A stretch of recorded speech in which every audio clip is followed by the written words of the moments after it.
क्यों एक मुस्लिम लड़की का किसी गैर मुस्लिम लड़के के साथ या फिर एक मुस्लिम लड़के का किसी हिंदू लड़की के साथ कोई भी मैरिटल या एक्स्ट्रा मैरिटल रिलेशनशिप रखना इस्लाम में गलत है।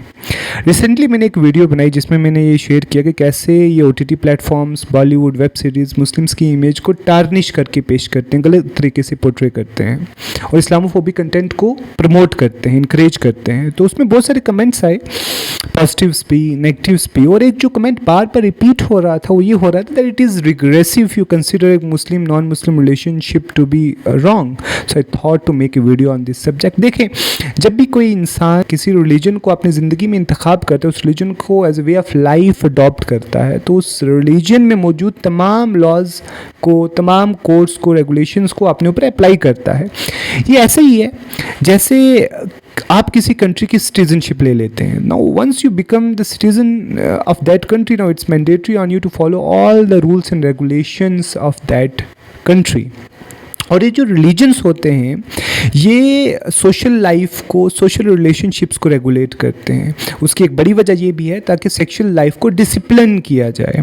और जो इस्लाम है बाकी रिलीजन्स की तरह वो भी सेक्शुअल लाइफ को डिसिप्लिन करता है और उस डिसिप्लिन बनाने के लिए बहुत सारी रिस्ट्रिक्शंस लगाता है ना। डूज एंड डोंट्स का जो कंसेप्ट आ जाता है वो यहाँ पर भी आ जाता है कि किससे शादी करनी है, किससे नहीं करनी है, किस चीज़ की इजाज़त है, कितनी शादियाँ करनी है, किस सिचुएशंस में करनी है, एवरीथिंग। उन तमाम रिस्ट्रिक्शंस में से एक रिस्ट्रिक्शन ये भी है कि जब भी कोई मुसलमान अपने लाइफ पार्टनर का इंतखाब करे वो ये ज़रूर देख ले कि सामने वाला शख्स उसके साथ ज़िंदगी कंपैटिबिलिटी के साथ गुजार सकता है या नहीं। और कंपैटिबिलिटी के लिए जो फर्स्ट रिक्वायरमेंट है वो लाइफ पार्टनर का मुवाहिद होना, वननेस में यकीन रखना, तौहीद पर यकीन रखना है। वो लोग जो नहीं जानते कि तौहीद किसे कहते हैं उनके लिए कि तौहीद, वननेस ऑफ गॉड, एक खुदा में यकीन रखना, क्योंकि एक खुदा है उसमें यकीन रखना is a central theme of Islam.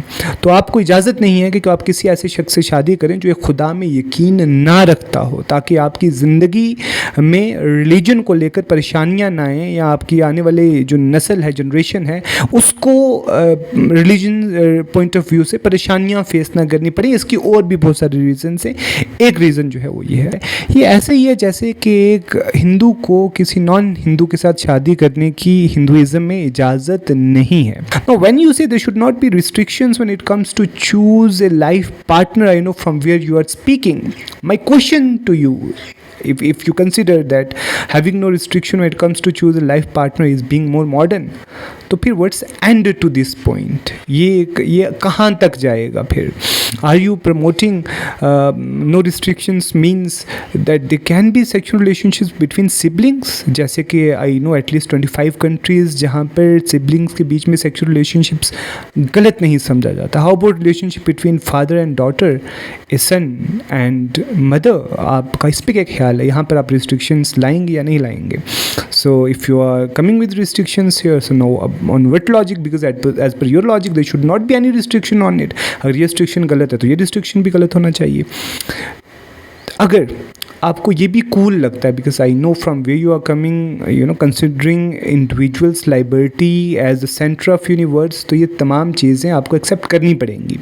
अगर आप इसको कूल समझते हैं तो आप ये समझ लीजिए कि we do not want such life style. हमें ऐसी ज़िंदगी नहीं चाहिए। We believe that there is a creator of this universe जिसने इंसानों को बनाया है। He is our source of morality, he is our source of rules and regulation, he is our source of principles how to live life. We do not consider ourselves to be the god. हम अपने नफ्स को, अपने desires को खुदा नहीं समझते। हम किसी बदलती हुई सोसाइटी को, जिसका मूड आज से 100 साल पहले कुछ और था, आने वाले 100 साल बाद कुछ और होगा, उसको हम सोर्स ऑफ मोरालिटी नहीं समझते। या किसी इंस्टीट्यूशन को बीट state, we don't want any institution to dictate us what is morally right and what is morally wrong for us.